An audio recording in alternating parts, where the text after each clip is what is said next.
Hello and welcome to your channel as they like it. Indian history की series में आज हम देखेंगे क्विट इंडिया मूवमेंट पार्ट 2। इससे पहले लेक्चर में हमने देखा था कि कैसे क्विट इंडिया मूवमेंट रेजोल्यूशन या वार्धा रेजोल्यूशन पास किया गया था। साथ ही हमने जाना था कि अगस्त क्रांति क्यों लॉन्च की गई थी। अगर अभी तक आपने फर्स्ट लेक्चर नहीं देखा है तो इट इज़ रिक्वेस्टेड कि आप उसको देख लें ताकि कंटिन्यूटी में ये टॉपिक आपको समझ में आ पाए। यहाँ पे ये बात भी जान लें कि अब हमने अपने चैनल पर सेपरेट प्लेलिस्ट क्रिएट कर दी है हर सब्जेक्ट की।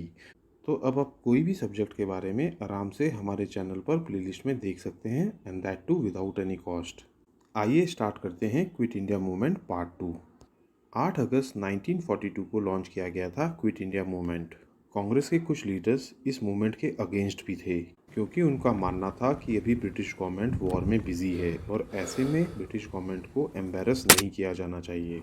One of the famous leaders C Rajagopalachari ने भी क्विट इंडिया मूवमेंट का अपोज किया था और इसी कारण से उन्होंने इंडियन नेशनल कांग्रेस से भी रिज़ाइन कर दिया था।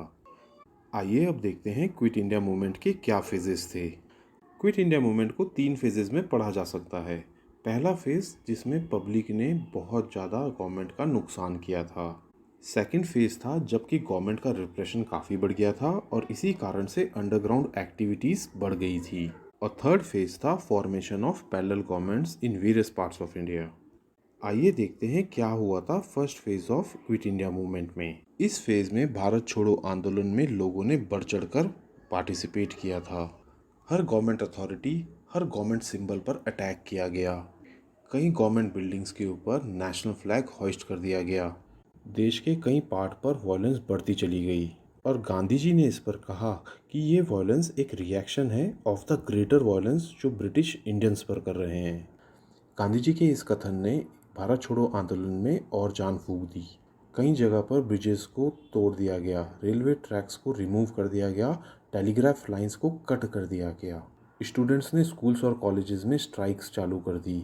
कई जगह पर मार्च, प्रोसेशंस, हड़ताल्स ऑर्गेनाइज किए गए।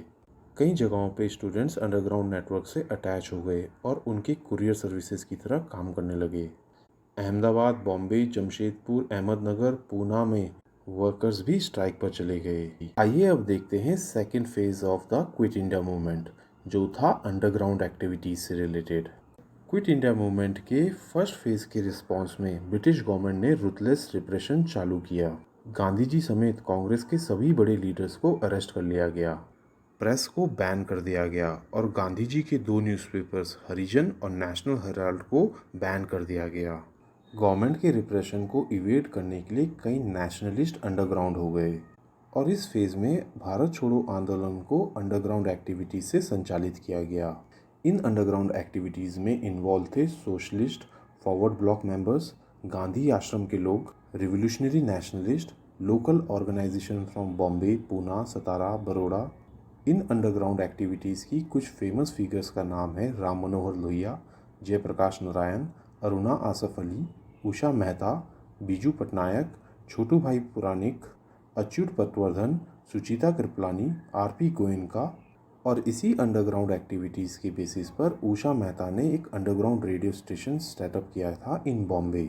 इस फेज में अंडरग्राउंड एक्टिविटीज़ की इंटेंशन थी पॉपुलर मोरल को मेंटेन रखना, जबकि कांग्रेस और बड़े लीडर्स सारे अरेस्टेड हैं। इस फेज की one of the most important development was the setting up of Congress radio at Bombay. ये तो हम आपको बता ही चुके हैं कि Congress underground radio station Bombay में उषा मेहता ने सेटअप किया था और इसमें एक्टिव सपोर्ट दिया था अरुणा आसिफ अली एंड सुचिता कृपलानी जैसे मेजर विमेन ऑर्गेनाइजर्स ने। इस अंडरग्राउंड कांग्रेस रेडियो स्टेशन से देश के कोने कोने में नेशनलिस्ट फीलिंग को पहुंचाया जा रहा था। इस कांग्रेस स्टेशन का इस्तेमाल राम मनोहर लोहिया जैसे बड़े नेताओं ने देश में नेशनलिस्ट फीलिंग फैलाने के लिए किया। आइए अब ब्रीफ में देखते हैं ये अंडरग्राउंड एक्टिविटीज़ का क्या कंट्रीब्यूशन रहा।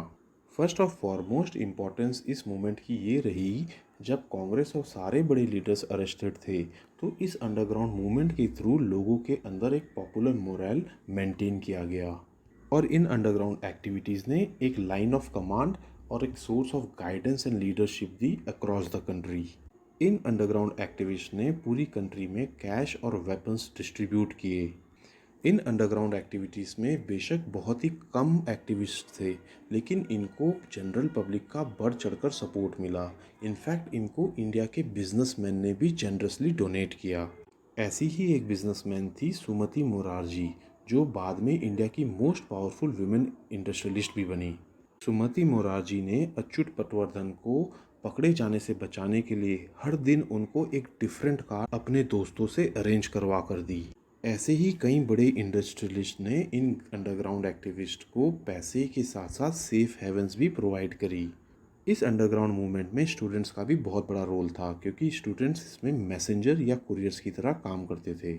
इनफैक्ट ट्रेन ड्राइवर्स ने भी इस मूवमेंट को असिस्ट किया था by delivering bomb and other materials across the country. चाहे अंडरग्राउंड एक्टिविटीज़ की सक्सेस लिमिटेड रही हो, लेकिन ये अंडरग्राउंड एक्टिविस्ट इसलिए इम्पॉर्टेंट हैं क्योंकि इन्होंने उस समय लोगों का मोरल और मोटिवेशन हाई रखी, जबकि एक ओपन मास स्ट्रगल करना इम्पॉसिबल था। तो दोस्तों, यहाँ ख़त्म होता है सेकंड पार्ट और second phase of the quit India movement. अपने नेक्स्ट लेक्चर में हम देखेंगे कि कैसे पैरेलल गवर्नमेंट्स कंट्री में सेटअप हुई थी और कैसे हुआ था फरवरी 1943 का गांधी जी का फास्ट। अब आप इस लेक्चर के पीडीएफ नोट्स हमारे टेलीग्राम चैनल से डाउनलोड कर सकते हैं। अगर ये लेक्चर आपको पसंद आया हो तो हमारे चैनल को लाइक एंड सब्सक्राइब करें। Thank you.